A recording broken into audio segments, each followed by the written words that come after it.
morning, everybody. It's Monday, 20th of September, 2021. We hope you had a great weekend and are ready to take on the markets.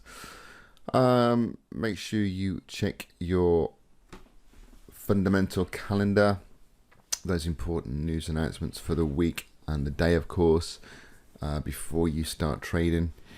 Japanese and Chinese bank holiday today and Canadian elections going on. Got some Australian news later on to 2:30 a.m. UK time, monetary policy meeting minutes. Big one here, USD FOMC statement. That can often cause some major volatility, so be aware of that. Swiss monetary policy assessment. Swiss has been very, very weak lately. Is that going to continue? Yeah, so, quite a bit of stuff going on.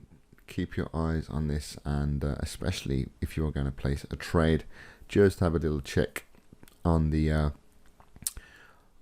calendar to make sure that your trade potentially will not be affected or will be affected.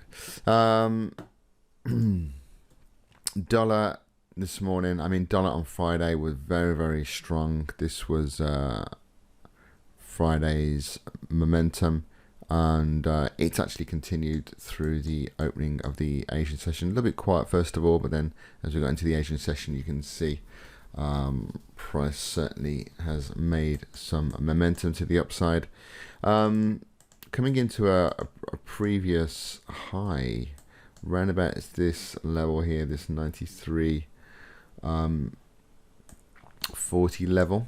But this is back till this is 30th of March this year, but it has, as you can see, provided resistance before.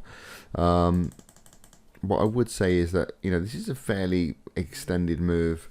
You don't really see moves like this without then at least a correction. So I wouldn't particularly go jumping into any USD pairs, buying USD at the moment. We've got this could potentially reverse with the US session when that opens in a few hours, but certainly, depending on what type of trader you are, if you are a trader of the smaller time frames, maybe you could look to get in, but the further this goes, the higher the probability this has of seeing some correction or reversal. So just be aware of that. It's looking very, very strong at the moment. One of the strongest currencies here on the 4-hour chart and also on hourly chart. Look, 4-hour chart, both the same. Strong currency. But you have to look at the bigger picture, and you have to look, okay, well, we've had quite a few 4-hour candles here, bullish 4-hour candles. Look where we are in regards to the moving averages.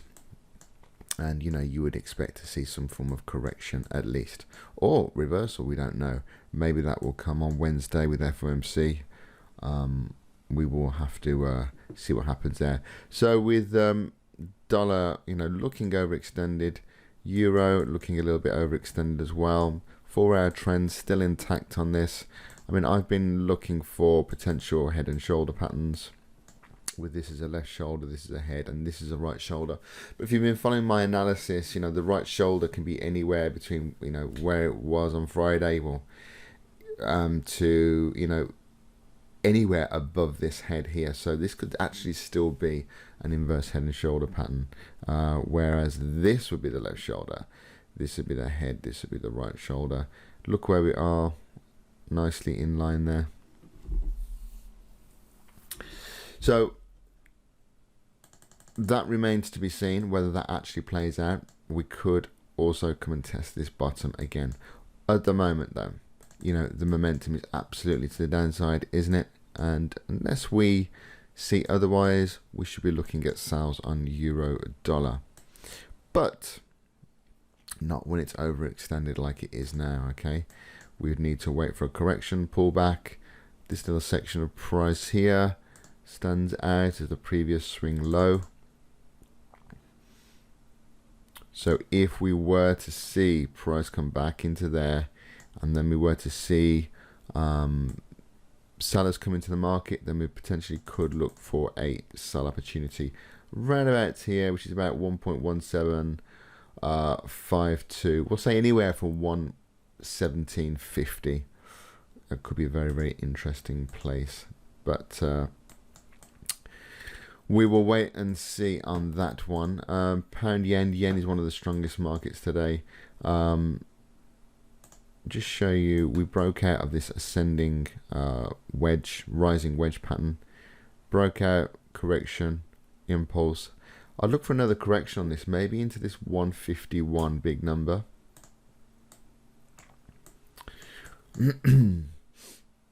Okay, because the market likes to test psychological big numbers, psychological numbers.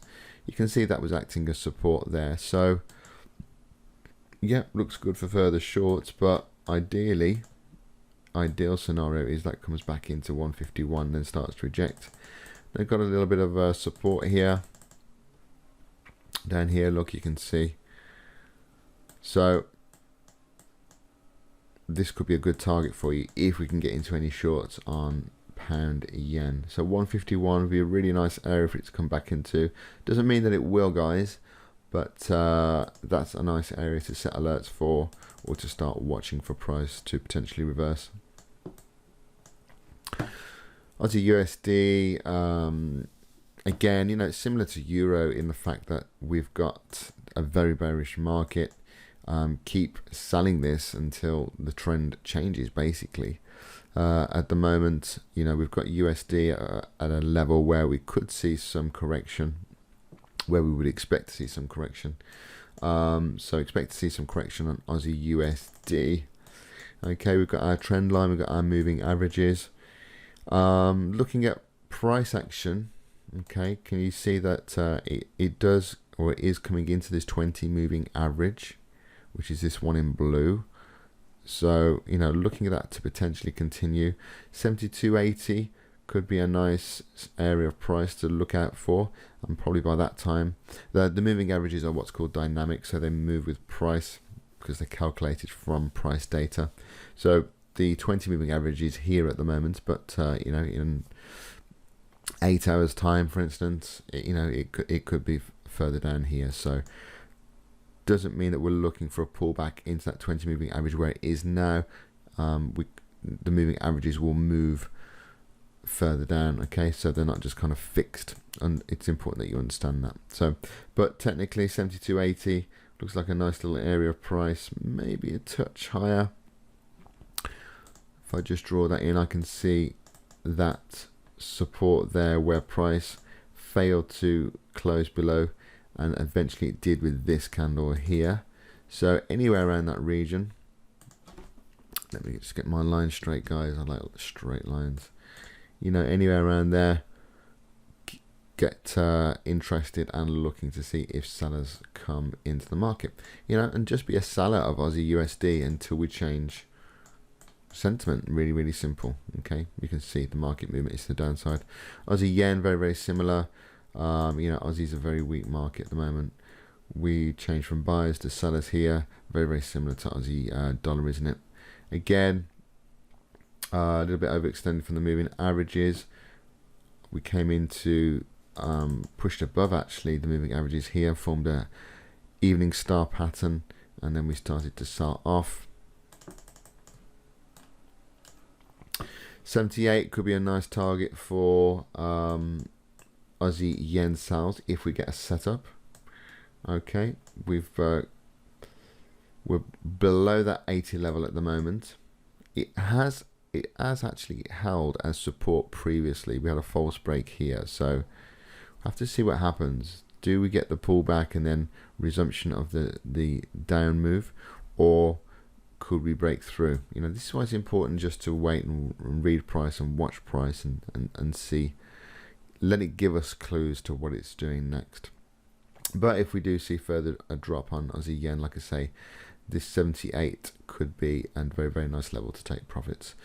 So some interesting charts at the moment, guys. A little bit overextended for me, so I'll probably be sitting out of the markets until a setup comes along, until I find price back into certain levels or back into the averages, and then I see, you know, a setup according to my rules. So listen, guys, early anyway on Monday. Have a great day and don't jump into anything at the moment is my advice.